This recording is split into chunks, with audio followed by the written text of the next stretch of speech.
కొండపై క్యాంపింగ్, వారాంతాల్లో కొండల దారి పడుతున్న సిటిజనులు ఎందుకు? పూర్తి వివరాలకు చదవండి రేపటి సాక్షి దినపత్రిక. కూడా ఇవ్వడం జరిగింది, పార్టీ వచ్చింది. అది కాక ఇంకా సరిపోతే ఇంకా ఇవ్వడానికి కూడా మనం నిర్ణయించాము. ఈ కార్యక్రమాన్ని చేస్తున్నాము. ఇవాళ ఈ ప్రాంతంలో ఉన్న ఈ 50,000 కుటుంబాలకి మరి బెల్లం, అలాగే కందిపప్పు, అలాగే ఒక టెట్రా మిల్క్ ప్యాకెట్, దాంతోపాటు ఆయిల్, నూనె, రవ్వ, గోధుమ రవ్వతో పాటు ఉల్లిపాయలు, బంగాళదుంపలు, అలాగే బెల్లం చెప్పాను, పిల్లలకి బిస్కెట్ ప్యాకెట్లు అన్నీ కలిపి ఒక సంచిలో వేసి వీరందరికీ కూడా కార్యక్రమాన్ని ప్రతి ఇంటింటికి చేర్చాలని పార్టీ నిర్ణయించింది.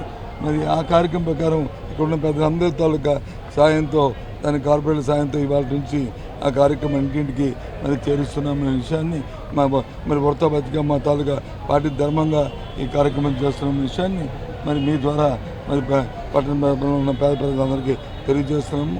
ఈ కార్యక్రమాన్ని ఇప్పుడే దీన్ని ప్రారంభిస్తున్నాం, అందరం కలిసి దీన్ని ప్రారంభిస్తున్నాం. అంటే మీరు మ్యాన్మేడ్ ఫ్లడ్స్ అంటున్నారు, కానీ మీ హయాంలోనే ఉడమేరుకి గత ప్రభుత్వం శాంక్షన్ చేసిన నిధులు కూడా ఖర్చు చేయలేదని ప్రధానంగా టీడీపీ నేతగా ముఖ్యమంత్రి చంద్రబాబు గారు పదే ఒకసారి చంద్రబాబు నాయుడు గారు చెప్తాంటారు.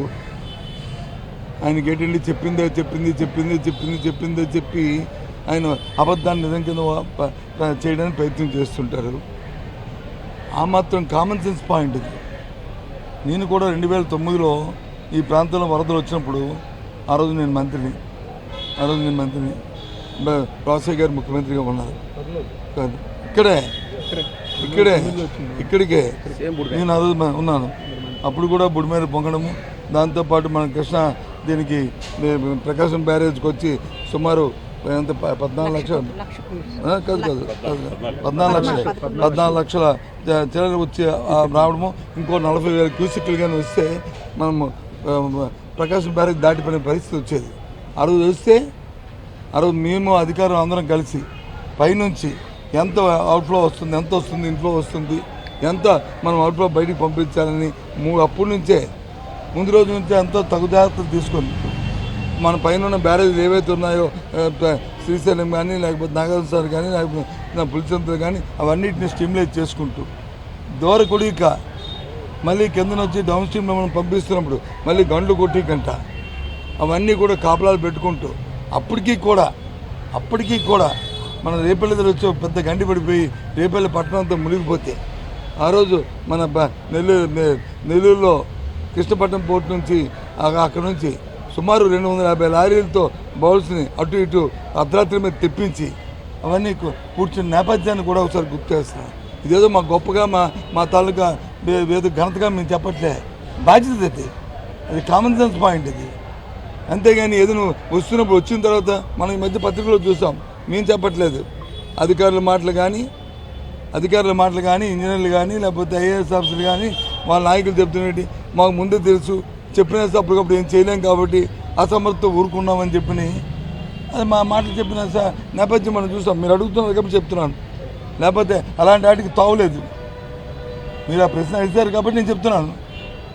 మన రెవెన్యూ సెక్రటరీ ఏం చెప్పాడు, మన ఇరిగేషన్ ఇంజనీర్ ఏం చెప్పాడు, ఆ మాత్రం ఆలోచన ఉండాలి కదా. మనకి ఫోర్కాస్ట్ కదా, అప్పటికప్పుడు అర్ధరాత్రి మీద ఏం వర్షాలు, అర్ధరాత్రి ఏమి వరదలు వచ్చేవి కదా. ముందు వాతావరణ శాఖ ముందు ఇన్ఫార్మ్ చేస్తుంది కదా, డిజాస్టర్ మేనేజ్మెంట్ దాన్ని మెయింటైన్ చేయాలి కదా. ఆ పరిస్థితి చూసుకునే కార్యక్రమం చేయాలి. దురదృష్టవశాత్తు ఆ మానిటరింగ్ లేదు. వీళ్ళకి ఎంతసేపు ప్రజా అవసరాల పట్ల ఎలాంటి సెన్సిటివ్ ఇష్యూల పట్ల కాకుండా మిగతా విషయాల మీద మిగతా వాటి మీద వాళ్ళకి పొంది ఏమనంటే మొన్న ప్రభుత్వం గత ప్రభుత్వం ఎన్నిటికీ గత ప్రభుత్వాలు మరి దేనికైతే మిమ్మల్ని ఎన్నుకుంది, దేనికి ప్రజలు మిమ్మల్ని నమ్మకం పెట్టుకుంది. గత ప్రభుత్వాలు ఏదైనా తప్పితే వైఫల్యాలు ఉంటే దాన్ని సర్దిద్దుకోవడంగా ఈ మానిటరింగ్ వచ్చి గత ప్రభుత్వాలు చేయొద్దని చెప్పి ఈ మానిటరింగ్ చేయడానికి ఇది కామన్ సెన్స్ పాయింట్ కాదు. దీనికి ఏమైనా పిహెచ్డీ చదివి దీనికి ఏమైనా సీనియర్ మరి 14 ఇంతకుముందు ముఖ్యమంత్రి చేస్తాం, మంత్రులు చేస్తాం, సీనియర్ అన్నారు. సాక్షాత్ చూశాను. దానికి సంబంధించిన కొంత మంత్రులు అయితే ఆ జరుగుతున్నప్పుడు విదేశ యాత్రలు కూడా ఉన్నాయి. నేను ఆ రోజు విజయనగరంలో నేను ఉంటే మా అమ్మవారి పండుగ అయితే ఆ ఫోన్ చేసి అర్ధరాత్రి మీద ఆ ట్రైన్ ఎక్కి పలకం ఎక్స్ప్రెస్ ఎక్కి తెల్లవారు 4 గంటలకు ఇక్కడ దిగి అక్కడ నుంచి మేము అధికారులు అందరూ ఆ రోజు ఆయన పేరు ఇప్పుడు తెలంగాణ మొదటి చీఫ్ సెక్రటరీ ఆయన ఇక్కడ ఇన్ఛార్జ్గా పెట్టి అంతకుముందు కలెక్టర్ చేశారని చెప్పి ఆయన పెట్టారు. ఆయన మేము మా ఆఫీసర్లు స్పెషల్ ఆఫీసర్లు అందరం కలిసి ఇక్కడున్న పెద్దలందరం కలిసి ఆ రోజు తిరిగాం. కృష్ణలంక మీద తెల్లవారులు నిద్ర లేకుండా గడిపిన రాత్రులు 4-5 రాత్రులు ఉన్నాయి. అది ఇంకా అదృష్టవశాత్తు గోడ కట్టాం కాబట్టి ఇంకా పట్టణంలోకి వచ్చి ఇంకా రాలేదు, ఇంకా ముప్పోలేదు. లేకపోతే ఇంకా సగం విజయవాడ పట్టణమే ఇంకా ఎంతో ఇబ్బంది అయ్యేది, ఎంతో ప్రాణ నష్టం జరిగేది. సరే అదేదో కట్టాం కాబట్టి అది మా ఘనతను కూడా మేము చెప్పట్లే. అది డే టు డే యాక్టివిటీ. ప్రభుత్వం చేయవలసిన పని, అవసరాలు గుర్తించి అవసరాలు చేయవలసిన ఆవశ్యకత ఉంది. ఆ ప్రకారం చేసాం. దేనికోసం ఈరోజు నిన్న ఇప్పుడు ఈరోజు చూస్తున్నాం. ఈరోజు ఏది దాని పేరు అమరావతి కోసం 4 రిజర్వాయర్లు కడతాము పైనని. దేనికి కడుతున్నాము? ఏదో ఉత్తరత్తులు అది మునిగిపోతే కదా, ఆ ప్రకారమే గోడను కట్టాము. కట్టబెట్టే కదా ఇవాళ ఈ పట్టణానికి వచ్చి ఇంత గాడి వచ్చింది, ఇంత ప్రాణ నష్టం జరగకుండా జరిగిన విషయం చూసాం కదా. ఆలోచనలు ఉండాలి ప్రభుత్వానికి.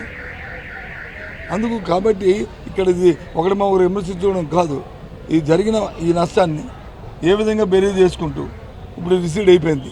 ఇప్పుడు అందరూ కూడా ప్రజాజీవనం షాపింగ్కి వెళ్ళే పరిస్థితి. ఇప్పుడు నష్టాన్ని అంచనా వేయాలి.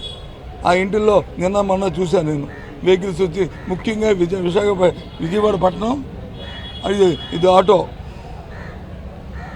ఏదైతే రవాణా రంగానికి సంబంధించి చిన్న వాళ్ళు వచ్చి ఆటోలు నడుపుకుంటారు, పెద్దవాళ్ళు వచ్చి లారీలు వ్యాన్లు ఇవి ఎక్కువగా ఇక్కడ వచ్చి ఉంటుంది. ఇది ఒక హబ్ ఇది ఆ రంగానికి. సో కాబట్టి వాళ్ళు ఏదో నష్టపోయిన దానికి ఏ రకంగా నష్టాన్ని రివోక్ చేస్తాం, ఏ రకంగా వాళ్ళకి ప్రభుత్వం సహాయపడుతుంది, ఏ రకమైన ఆలోచన చేయాలి, ఆ విధానం మనం చూడాలి. అంతేగాని పత్రికల్లో వచ్చి ప్రకటనలకు కాదు, వాస్తవికత రావాలి. వాళ్ళకి ఇవ్వాలి. ఆ ప్రభుత్వం మమ్మల్ని ఆదుకుందరా అని ధీమాగా అని హాయిగా చెప్పుకునే పరిస్థితి రావాలి. నేను చూశాను 3 రోజులు నీరందుక పాలందుక మేము పాలు ప్యాకెట్లు పంచినప్పటికీ అప్పుడు ఆ రోజు వరకు పాలు ఇచ్చే పరిస్థితి లేదు రాష్ట్రంలో. విజయవాడలో ఏముందండి? ఆఫ్టర్ ఆల్ ఒక 2 లక్షల మందికి ఎఫెక్ట్ అయ్యారని తెలుస్తుంది. 2,80,000 అని చెప్పారు. ఒక 10 లక్షల పాలు ప్యాకెట్లు తెచ్చి డంప్ చేస్తే ఏముంది? సింపుల్. దానివల్ల వచ్చే నష్టం ఏంటి? అవుతాయి, కొన్ని వృధా అవుతాయి, నేను కాదన్ను. ఇలాంటి పరిస్థితులు వచ్చినప్పుడు అలాంటివి అయినప్పటికీ కూడా అందుబాటులో రావాలి. ఇక్కడ వేస్టేజ్ లెక్కపెట్టి కంటే ముందు అందుతుందా లేదా, ఆ ప్రాణాన్ని కాపాడుతున్నాం లేదని తెలియాలి.